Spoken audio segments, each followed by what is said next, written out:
Hello and welcome to all the roles that Nia Nub didn't get. Yeah. Yeah. Today we're talking about A View to a Kill. What an awkward title. Yeah, I feel like they should have just called it Dance into the Fire. I'd accept that. So it's good to have one of the village people here today.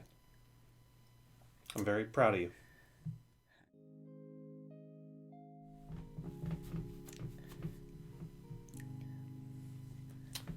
Let's just move on. Let's talk about this movie.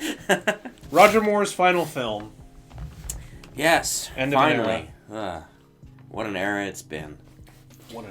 7 movies, right? Yeah, I don't think anyone will ever do 7 movies again. I think 4 or 5 will always be the limit. Although in terms of years of being Bond, Daniel Craig is like right up there, which is interesting. Yes. But, so what do you think of this movie? So the first time I saw it, I did not like it. I wasn't into it. And rewatching it again now, I've come to appreciate the better aspects of it. I'd say the first 2/3 of the film I'm fairly solid with. I like on some level as far as the Roger Moore era tends to go. But that last third act, maybe the end of the second act to the third, it's such a slog. It's so slow. Like, I mean, I think there's interesting things happening in there, but it's just the pace of where we get to those points. I'm like, come on, get to the point.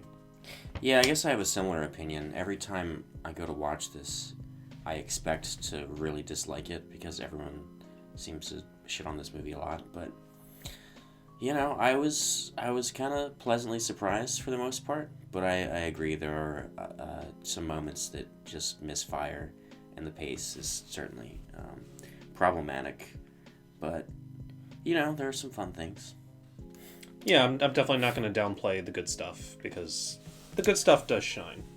Yeah, I mean, it's essentially a rip-off of Goldfinger in a lot of ways. Mm-hmm. But I'm kind of okay with it, because Moonraker was a rip-off of Spy Who Loved Me, and they're ripping off something that I love, so why not? I'm okay with this. These are likable things. The thing that stuck out to me about this, in terms of the Roger Moore era, is that it really tries to take itself seriously. It reminded me of Live and Let Die, where there are still just a couple of moments that are just so over-the-top silly, where you're just like, ugh. But aside from that, the movie really... Yeah, I was getting vibes. I was getting vibes of that, too. Like, I think of the car chase where he's, like, cut in half and running around, and that sequence could have been, like, goofy. Mm-hmm. We could have had pigeons, like, doing double takes. But it actually plays itself off as a respectable action sequence, which was fine. But then I think of the opening, which is one of my all-time favorites, where James Bond invents snowboarding. Yeah. Such incredible skiing, and, you know, it's a great chase sequence. And just as you're like, all right, I can believe that 73-year-old Roger Moore is doing these incredible ski stunts. You hope. We get the Beach Boys for what feels like for 5 minutes, and you're just like, why? It ruined the whole mood. It's like, this is one of my favorite John Barry scores, and he's like, kicks it out of the park in this movie. And like, you know what, let's cut away from this great music and go to the Beach Boys. Why not? Because it's fun and people like the Beach Boys, right? So, I mean, it's just like, yeah, little moments like that are so unnecessary. It's just like, can this just die already? We don't need it. But they gotta work with what's popular. The kids love the Beach Boys, don't they? I guess, yeah. I mean, you could say that. Roger Moore did keep the franchise alive after Sean Connery, and they made money. Yeah, it worked. There's a reason it lasted this long. So I think Max Zorn is probably the best part of this movie, or at least my favorite. Yeah, you were comparing. you were comparing this to Goldfinger. It's like Goldfinger dialed up to 11. Yeah, because he's freaking crazy and he's like a Nazi experiment. But he's still like Christopher Walken as Christopher Walken. That's what it feels like to me. I mean, they call him Max Zorn, but it's Christopher Walken on his downtime. He just kind of stumbled onto set, you know. Yeah, I think he's the first Oscar winner in a Bond film. Somebody Google search that. I think I read that the other day. I mean, or he was when they hired him. But I don't believe you. yeah, I think he's just nuts, and he giggles and cackles, and it's like kind of weird, kind of creepy, and kind of wonderful. That's one of the things I like in the third act when they're like drowning everybody. But while they're drowning everybody, he just gets a machine gun and starts shooting them anyway. Like, why? Is this really necessary? Not really, but all right. He's enjoying himself. Yeah, let him be a psycho. Come on. Yeah, and when he's about to fall off the Golden Gate Bridge, he just like looks up at his buddy. Whoops. Oh yeah, having a great time. The guy with the monocle. Yeah, the monocle man. They do have little moments like that, don't they? Yeah, I this time around I was kind of bothered that he lets James Bond sleep with Mayday, and like doesn't really bat an eyelash, and then the next morning he has that wonderful line. Oh yes. How'd you sleep? A little restless, but I got off eventually. But so like he lets him sleep with her, and I'm like, why? He's like a villain, and she's like his boo. They have that wonderful like fight sex scene where she's like hissing at him. But then I noticed in the Zeppelin, I forget who pets who, but somebody, I think he pets the guy with the monocle on the back of the head and just kind of like, ha! Like it's like, who's the real Bond girl here? It's a little homoerotic, and I'm like, it's kind of a little Frankenstein thing going on. He's just like, why not? I'm like, maybe they should have played up on this vibe a little more. I don't know. I think they because he's in the thing with the dynamite. He's like, Max. Oh yeah, that's right. And Stacy's like, James. Max. That's like half the movie. That is true. But it's like even with that weird moment at the end when Zoran's about to die, he looks up at the Zeppelin and he's looking back at him and he's like, ah. Yeah. Ah! Is he like, this has been fun and I'm fucking crazy? Freaking crazy? Or is he like, oh, you got this, buddy. Thanks, Dad. It's like Tom Hanks and Paul Newman in Road to Perdition. Like, I'm glad it was you. Ah! I didn't quite see that, but... Well, you know what? Art's subjective. We all see different things. Yes. But yeah, well, let's talk about Grace Jones. She plays Mayday pretty well. She's creepy and wonderful and scary. Quite the threatening presence. I feel like she would break my back. Yeah. Not that I would want that. Grace Jones. And I like her arc that after Max betrays her, she, blows up with the bomb. I still think she's the Bond girl of this movie. Oh, yes. This is what we were about to say before the thing shut off. Yeah, you had an interesting point. What if she survives in the end and then gets scooped up on the Zeppelin? And I say get rid of Stacy. She is the worst Bond girl of all time. I think I can say. Yeah, she's just there to look good. She's like a geologist. She's like Randy Marsh from South Park, except she's attractive, and she's young enough to be Roger Moore's grandchild.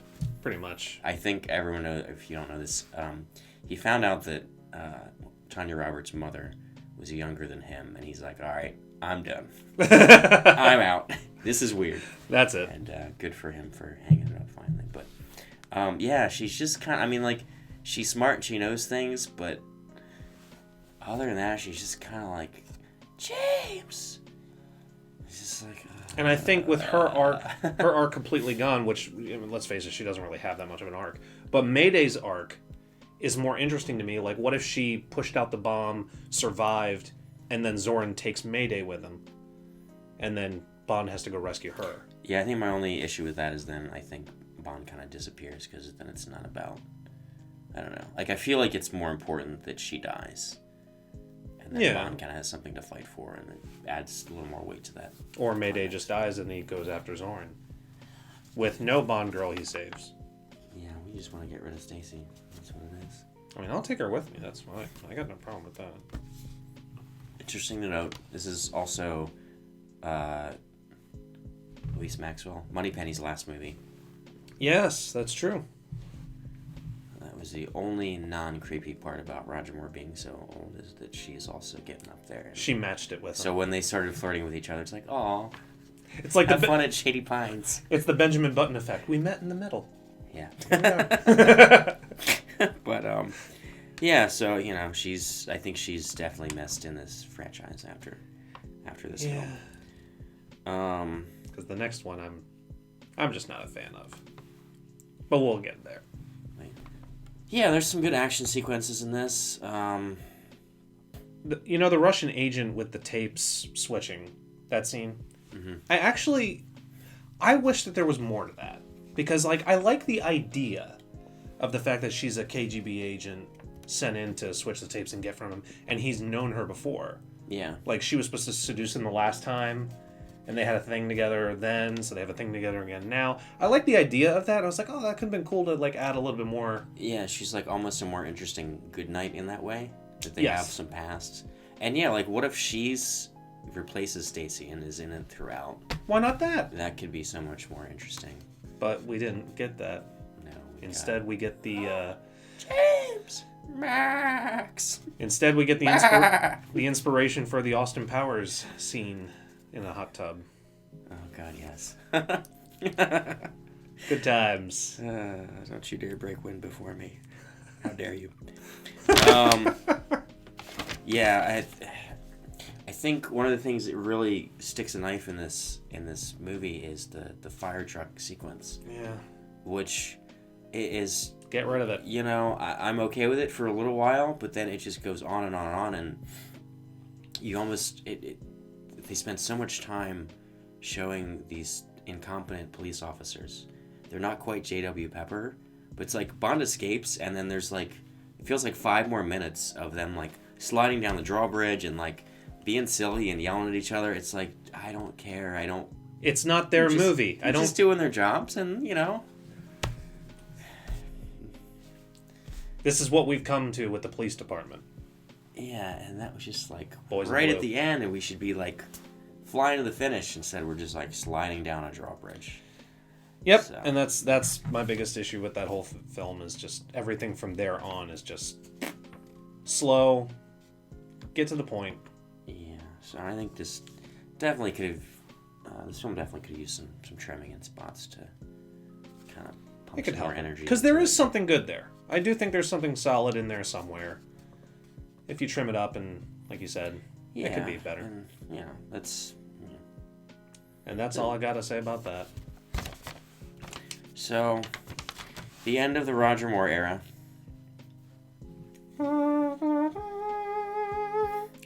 I gotta say, I think he brings a lot to the franchise, and I don't know if he'll ever be replicated. Maybe not in our lifetimes. I don't know. The charm of that man is something that cannot be copied.